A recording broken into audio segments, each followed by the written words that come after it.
Nova Scotia is incredible, and for 10 days I explored the province with my family all the way from Halifax to the top of Cape Breton and back again. We explored Peggy's Cove, the Cabot Trail, we went hiking, and it was a perfect vacation. Starting out with a flight into the capital city of Halifax, we rented a car for the road trip around the province and spent a day taking in some of the sights. Okay, so this is our first stop on a long trip. We're in the Halifax Citadel. And so this was a huge fortress basically once upon a time. And now it's an amazing historic site, and they've done all sorts of stuff to show you kind of what life was like at the time.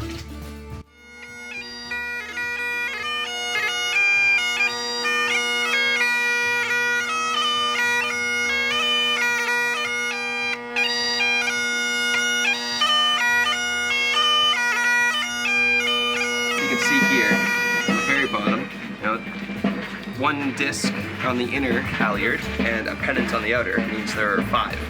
Huh. And then, a disc and a pennant and another disc on the inner, there's 6.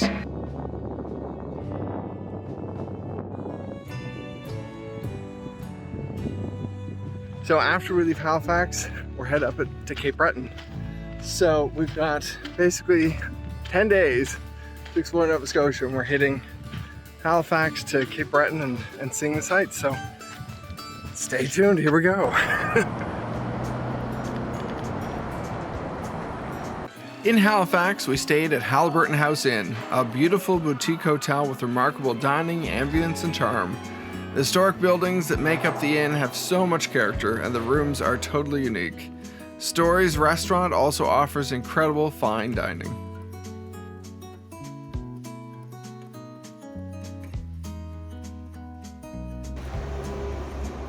Exploring the streets for a few hours, there are so many restaurants to pick from in the city. We ended up at the Wooden Monkey, where I tried their local craft beer that's on tap and some of their excellent dishes. After we had some dessert, we walked back to our hotel exploring more of the nightlife in the city, including the iconic Argyle Street that's packed with bars and restaurants.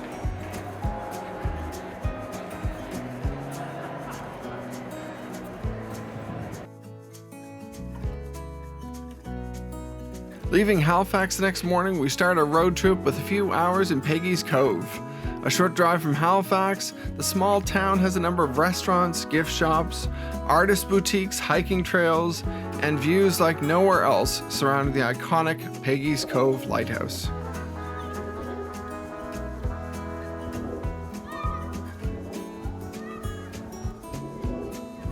Peggy's Cove recently launched a new accessible viewing deck near the lighthouse, and you can also still explore the rocks along the shore for a bit of a hike. It's a perfect spot to take in the waves, the wind, the smell of the ocean, and it's like nowhere else. I highly recommend to stop for a couple of hours to visit the lighthouse, grab a meal or a snack at the Southwestern restaurant, and take some time to walk along that beautiful shoreline.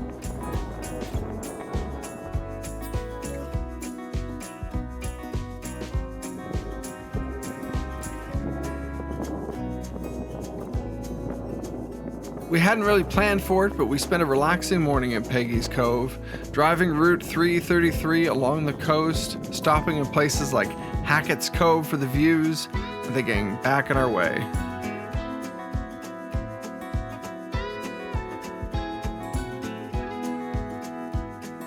From Peggy's Cove, it's a little over 3 hours without any stops to get to Port Hawkesbury, where we headed to start our Cape Breton adventure for the next morning.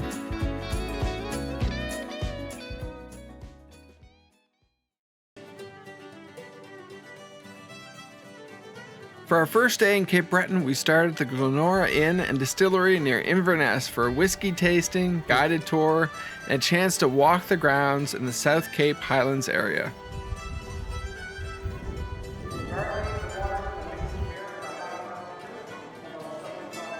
The Glenora Distillery was North America's first distiller of single malt whiskey, and tours are available from between mid-May to late October.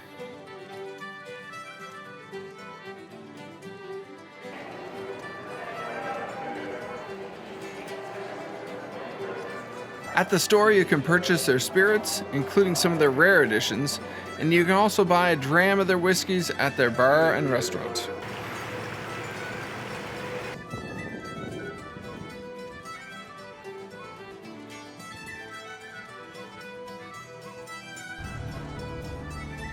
If you're driving from Port Hawkesbury, it's nearly an hour to get to the distillery, and that's another 15 minutes to head to Inverness. Really loving Inverness Beach. It's right in the town of Inverness in Cape Breton, and we've been exploring looking for sea glass and beautiful rocks, and there's so many colors to the rocks here, and everyone I see along the beach is stopping to pick up rocks and shells and little things. It's wonderful, and it's a beautiful spot. You could easily walk here for a few hours. Huge beach, just stretches, seems like for at least a couple kilometers. It's wonderful. One of those classic kind of Cape Breton / Nova Scotia beaches. Wow. There's a lot of white in there. There's also some shells. That's pretty Cool. cool.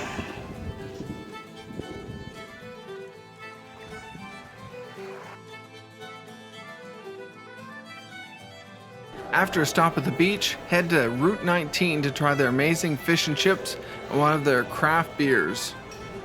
At the store, you can also purchase their beer to go.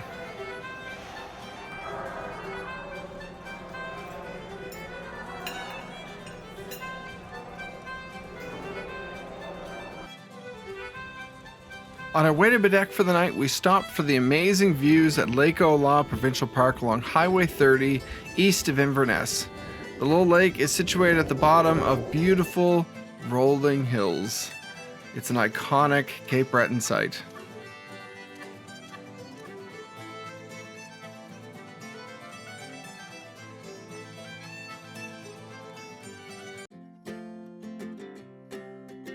Baddeck is on the shores of Bredor Lake, and it's just an hour away from Inverness Beach or Port Hawkesbury, depending on the route you take.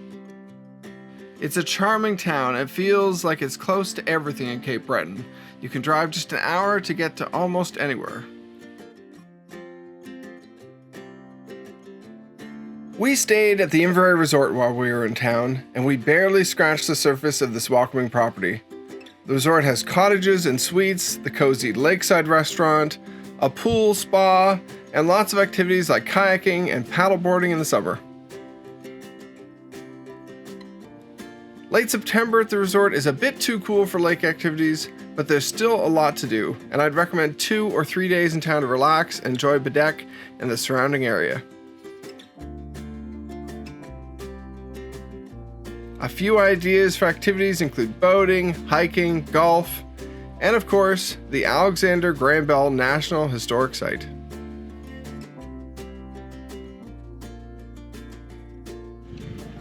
Kind of scenic, I would say. What do you think? Is it just a little bit scenic?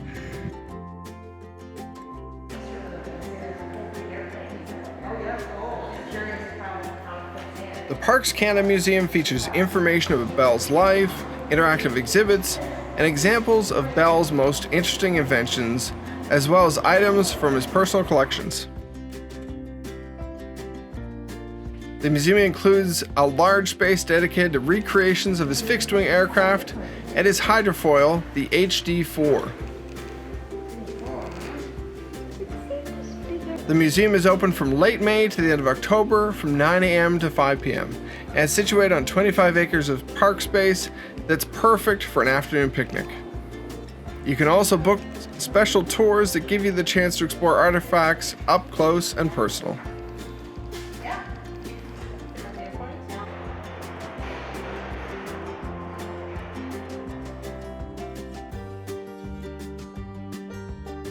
The beautiful town of Baddeck has a number of hotels, resorts, inns, and B&Bs, as well as great food and annual events. There is lots to explore. They have a wonderful waterfront. Most of the properties all surround the water around the lake. And on top of that, I really have to recommend that you stop and try some pizza at Tom's Pizza on Cheticamp Street. They have the most incredible little pizza shop, the best staff, and it was one of the highlights of going through town, I have to say.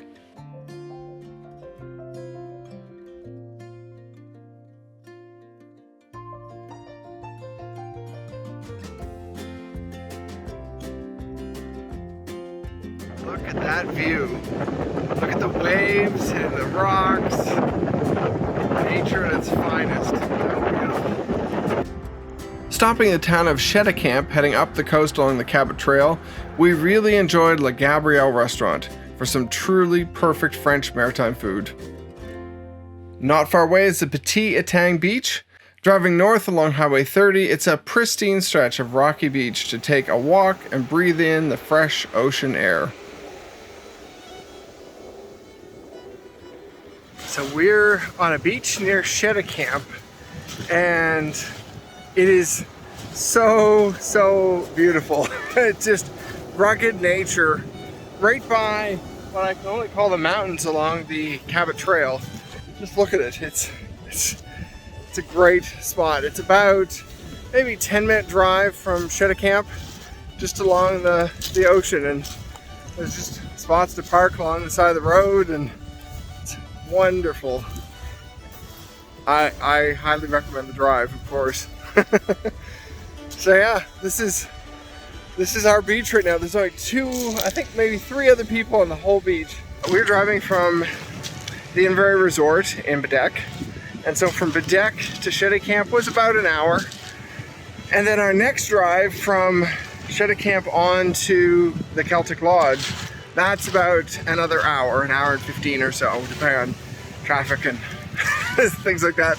There's a little traffic, but it is amazing how few cars are right now. We're here in the middle of September, well, the end of September. And yeah, I could spend a lot longer here. A week.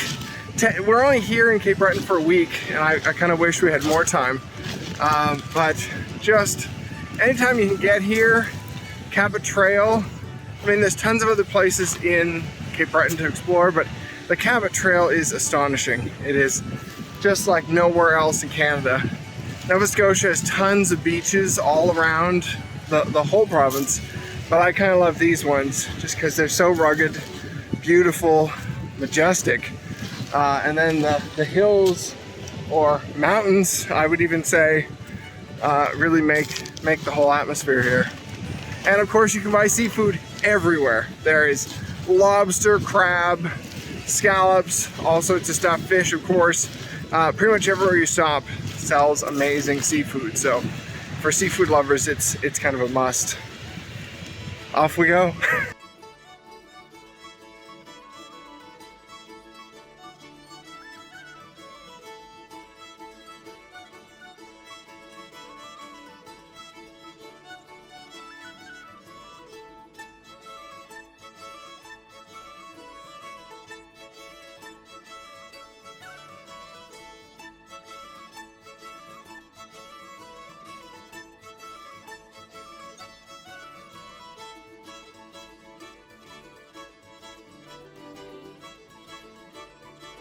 Wow. Nearby, you'll also find the O'Coin Bakery with lots of treats from cookies and pies to cinnamon buns.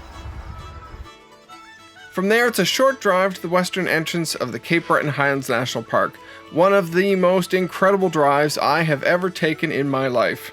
The drive through the park along the Cabot Trail is dotted with places to stop and take in the epic views, as well as hiking trails and a few small towns. It is like nowhere else in Canada. The park's Canada site is over 949 square kilometers, and 2022 rates are under $20 for family or group of less than 7 people in one vehicle. From the western entrance to the eastern exit, the drive is around an hour and 40 minutes, and there are a few places you can stay the night from May to October.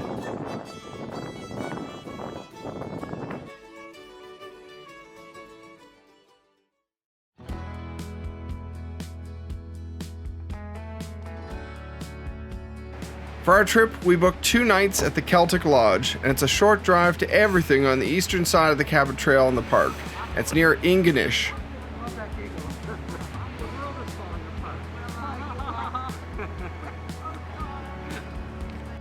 The award-winning hotel has an incredible golf course, and it's open throughout most of the year, although it does close for some parts of winter and early spring.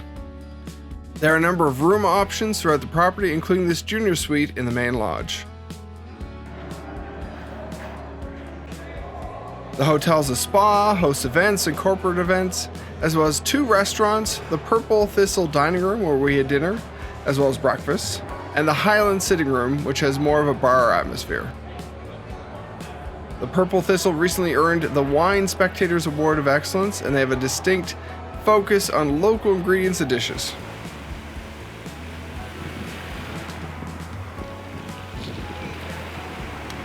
Ingonish and the area around the hotel have a lot of great beaches. There's hiking trails in the Highlands National Park, and the shops and quaint towns to explore nearby. It's a great spot to soak up nature and enjoy the great outdoors for a few days. What a view.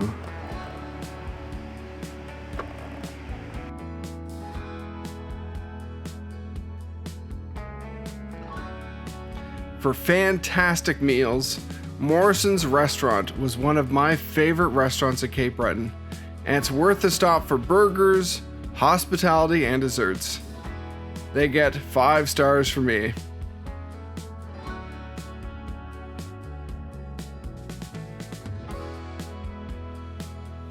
Exploring Black Brook Cove Beach was another must-visit spot for us. But look at this beach. Holy. So we've been exploring beaches the whole trip, kind of, but oh my god, there's a waterfall. This is a beautiful beach. Rugged, obviously. Not the kind of place you're going to be swimming, but wonderful place to explore. Wow. So yeah, we follow this trail on here and go through the middle of the woods to come out the beach. But look at these waves. And the view. And also we found all sorts of lobster traps. Like, I think half the driftwood here is broken up lobster traps. It's fascinating.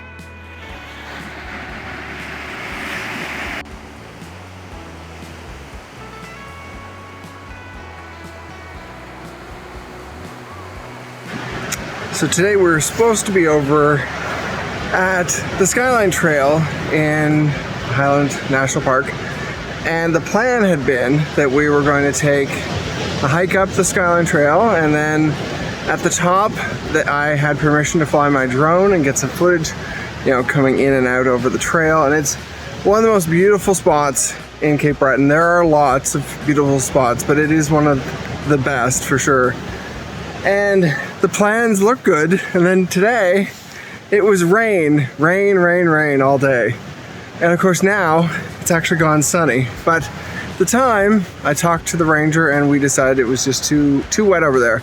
And I mean, to be honest, the east side of Cape Breton can be very different at the north than the west side. There can be rain there and not here, and that was the forecast for the day. So anyway, I'm a little disappointed because we now have no time to do it.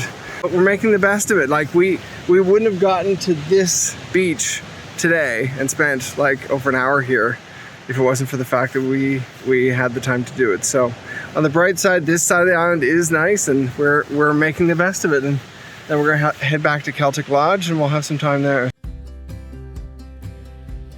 Middlehead Trail was easily one of our favorite hikes in Cape Breton. It's around the corner from the Keltic Lodge, and it's 2 kilometers in and 2 kilometers out. It's a slightly longer walk, but most of the trail is very level and easy with completely stunning views of the ocean along a trail that goes right through the forest.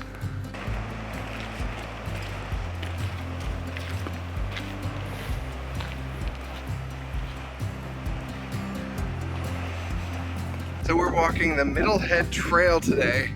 It's our last jaunt in the area. We were supposed to take a boat cruise today. Didn't happen because of the weather, but it actually is nice weather for hiking. I mean, it's nice and cool. It's a little rainy, that's okay. But Middlehead is right beside Keltic Lodge, so it's in Ingonish, and it's really only about an hour and a half walk, maybe 2 hours if you're taking it easy. And it's really easy. There's only a couple spots that are a bit rugged and a few ups and downs, but otherwise, like, these are the views here. It's astonishing. I highly recommend it. It's a quick drive in at the end of the northeast side of the park, of the national park here, Parks Canada. And it's an easy drive in, and look at what you get rewarded with. So we might try one more trail today, since we didn't get a lot of time in for trails yet, but then we're head down to Sydney. But check this out.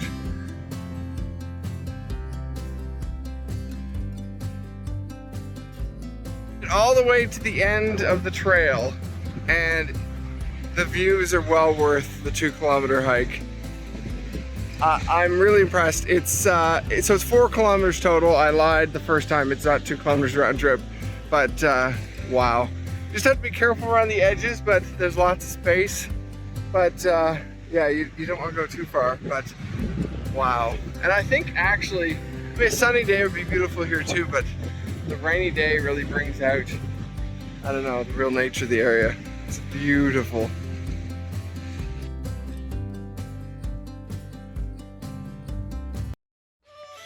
Leaving the Cape Breton Highlands was a sad day for us, but we drove to Sydney, which is about a 2-hour drive through a number of small towns and villages along the eastern coast of Cape Breton.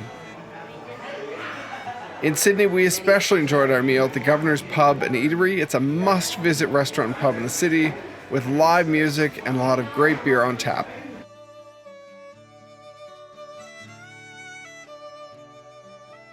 While we were in town, we stayed on the Membertou Reserve at a local hotel and stopped at the Membertou Heritage Park Indigenous Center to learn about the Mi'kmaq history of the area, important people like Grand Chief Membertou, and their traditions.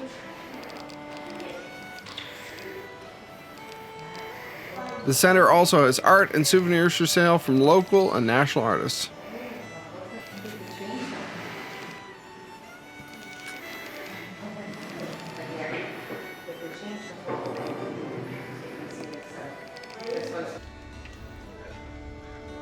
We also took a stroll along the Sydney Harbour, which is around the corner from the center of town. And of course, we had to stop and see a real Cape Breton icon. We're headed out of Sydney today. We leave Cape Breton, which we're quite sad about. But on our way out of Sydney, we had to stop, of course, and see the Big Fiddle. And it is amazing. It's humongous. And yes, it has real strings. The bow is properly strung and everything. And it plays music. So yeah, you have to come see the Big Fiddle if you're anywhere nearby.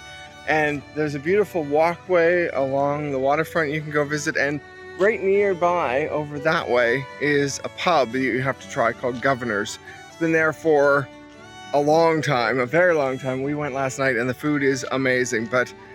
Oh, there's also a shop inside, so you can go shop the Big Fiddle. I think they have music related stuff. We're gonna head in and check that out next. So come see the Big Fiddle, you have to see it.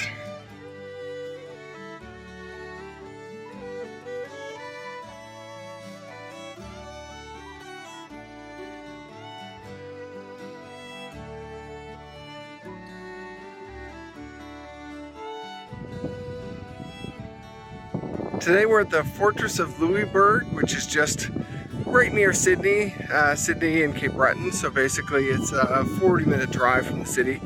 And the center is astonishing. The history here, it's a really old site, but what they've done is they've actually rebuilt it. So when it was taken over by the English a long time ago, they completely destroyed the area. But all the plans and everything were still around for this, all the buildings here. So it was rebuilt, and I mean, there's no place like it that I've seen. Just the amount of history here and the size of the village that they've rebuilt.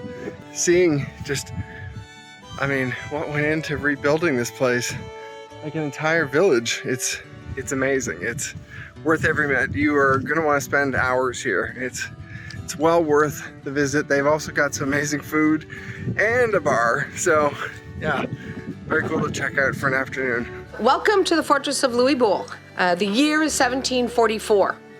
And I want you to imagine there are hundreds of fishing proprietors' homes that line the harbor here. We are exporting over 15 million pounds of salted dried cod every year out of these waters. We're feeding France and our French colonies. So right now in France, we're about 19 million people. We're predominantly Catholic, and our religious calendar tells us there's about 150 days of the year we're not allowed to eat meat. This is why the codfish is important for France. So when King Louis XIV finds out how much cod is coming out of the water here, he says, build a fortress around that fishing town. And that's exactly what we did. If it wasn't for the codfish here, the fortress would not have been built here. A lot of the times people don't realize, because we're not taught a lot about what happened here in Louisbourg, and it was really the key to the continent. A lot of the times we start our schooling at the Plains of Abraham with Wolfe and Montcalm, and really it was Wolfe who ultimately took this fortress from the French in 1758. And I'm sure that gave him the confidence to keep going down to Quebec. And I know, talking a lot of people from Quebec, they don't know that. That we're not taught that in school. So when they find this out, there's a big aha moment going, okay, now I understand what happened. The fortress has a lot of history to share, from the French settlers, English invaders, and the indigenous history at the Mi'kmaq Interpretive Center.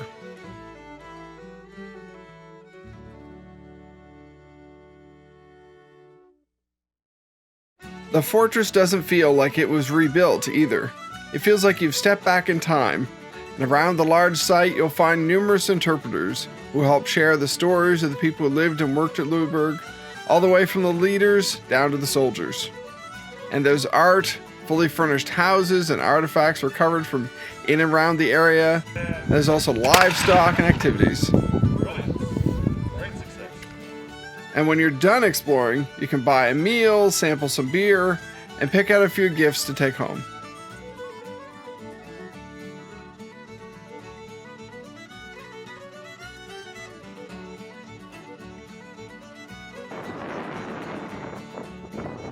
Around the corner from the fortress, you can also stop at Wolfe's Landing. This is the beach where James Wolfe landed on June 8th, 1758, before he sieged Louisbourg and then went on to attack Quebec City. Aside from the history, it's a beautiful, untouched little beach, and it's worth a stop if you have a little time after Fortress Louisbourg. And on the other side of town, Louisbourg also has the Louisbourg Lighthouse. The original lighthouse is long gone, but it was the first lighthouse built in Canada, and the current lighthouse is at the tip of some stunning hiking trails along the coast.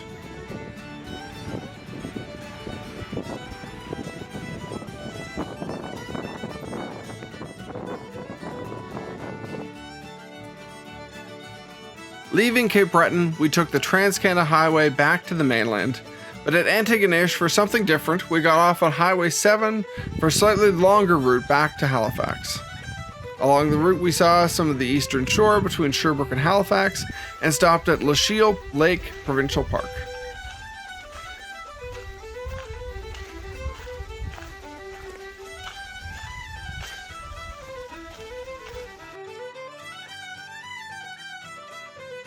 So we got off the highway and decided to take a side route back from Cape Breton to Halifax, and we're taking basically the old highway down along the eastern shore, and we stopped here at Lachille Provincial Park, and it is a wonderful break. It is beautiful. You can see that the trees are starting to change here too, and still a little ways from being, full on color, but it's a wonderful little spot along the drive. We got about 200 kilometers left, and I love that they even got like a bench here on the side of the lake. It's my kind of pace right now.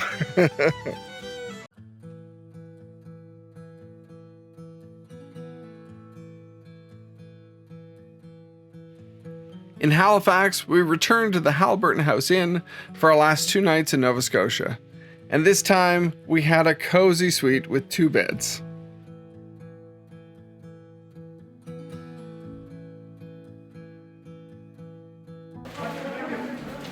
Back at the Halifax Citadel, we returned for their spooky evening ghost tours. And it's a perfect chance to learn about some bloody history and parts of the Citadel that you normally don't get to explore. They go through this sally port here. and they rush over and investigate because what it is that he saw was a woman lying face down in the grass wearing a tattered gray dress. And as they get closer, Walking with lanterns, interpreters will tell you stories about strange incidents that can't quite be explained. But as they get closer and they start to turn her over, they realize that it was not the fall that killed her.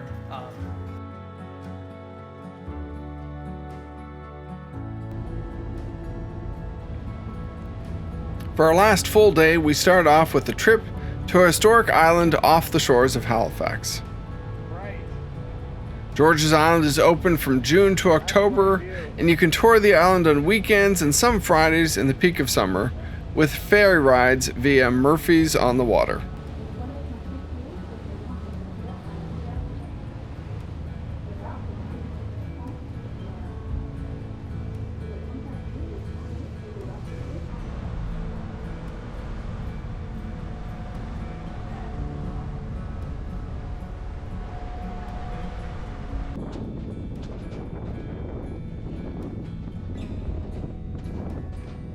We're on George's Island, which is just off, basically off the coast of Halifax, just off the edge of it here. And it's only like a 5-minute ferry ride to get here. And you get the real history of the fortress that was here that's connected to the Citadel. And so basically it was like a tag team on protecting the harbor back in the day, a long time ago. Very interesting, lots of good history, and you can walk through the tunnels on a tour if you come right time.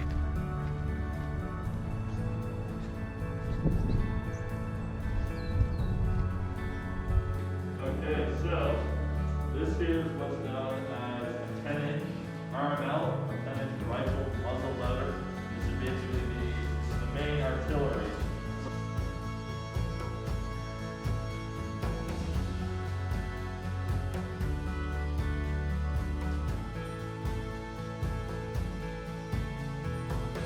Once again to Parks Canada for all the lovely hospitality. This is the third site I think we've been to.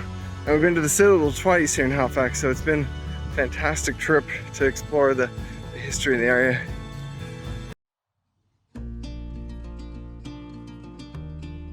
Afterwards, we strolled downtown Halifax for the rest of the day. The city has some incredible architecture, both new and old, as well as some great shops, restaurants, and bars.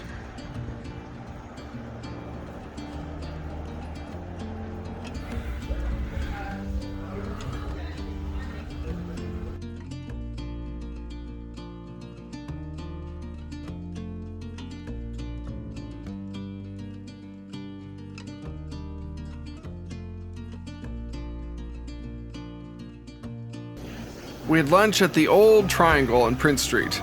I enjoyed some more local beer, while my wife had a martini, and we tried a few local favorites from the menu.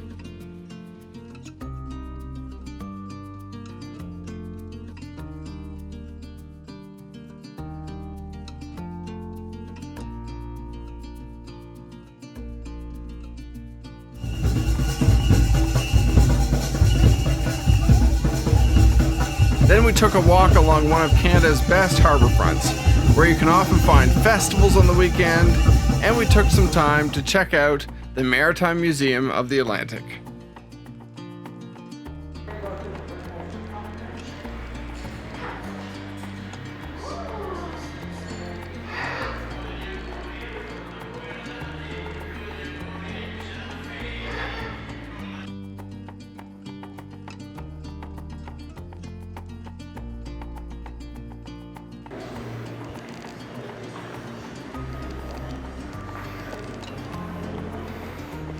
The Maritime Museum features boats and history, including artifacts and replicas from the Titanic.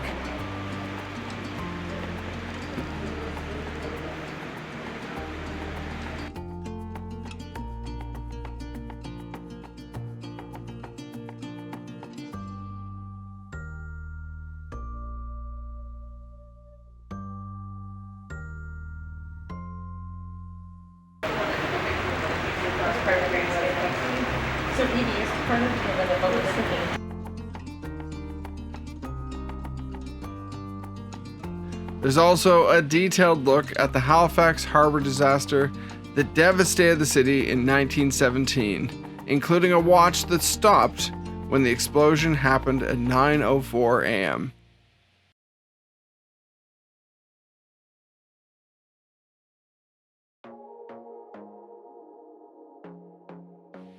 After that, we took our daughter to check out science and fun activities at the Discovery Center, where you can explore sea life, learn about ocean currents, and a lot more across 3 floors packed with things to see, explore, and do for toddlers, kids, and even parents.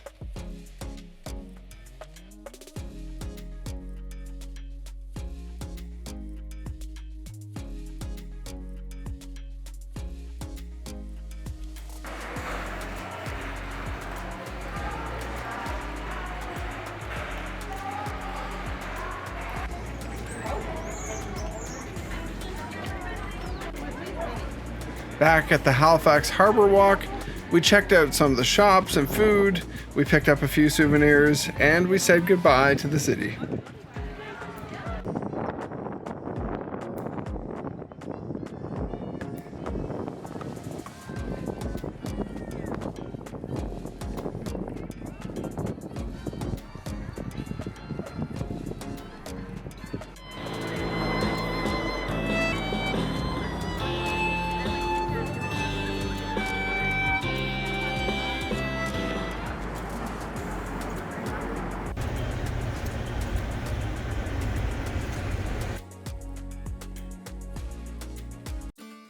And that's it for our Nova Scotia adventure. We've been all the way up to the top of Cape Breton, and we went down to Peggy's Cove. We've been in Halifax. It's been an amazing trip.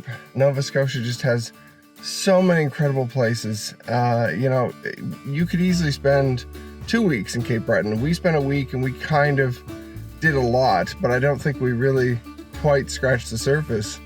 And then Halifax, we barely had enough time here. I mean, you could easily spend, you know, a week in Halifax and explore all around the area. But yeah, I can't get over Peggy's Cove. It was our first stop outside of Halifax, and that really stuck with me. It was just such an amazing spot. I didn't know much going in, so it was all a surprise getting there. And just so quaint, and it wasn't the tourist trap that you kind of worry about at some destinations. It was nothing like that. It was just such a beautiful spot, and just so many little things to do and places to hike, and wonderful. And then that first hour driving through the Cabot Trail, once you enter Parks Canada past Cheticamp, that first part of the loop, I mean, it is such an amazing drive. There's really no place to drive like it. And you can stop every couple of minutes to get another view, another angle on the coastline. It's amazing. So I use that word a lot, amazing, but this trip has been full of a lot of amazing. Thank you very much to Discover Halifax, Tourism Nova Scotia, Tourism Cape Breton, Parks Canada, and quite a few others. It's been just the most wonderful trip. Just packing the car up, and then we're off. We're just leaving the Halliburton right now. So thanks for watching, and I hope it's inspired you for a trip to Nova Scotia and Cape Breton.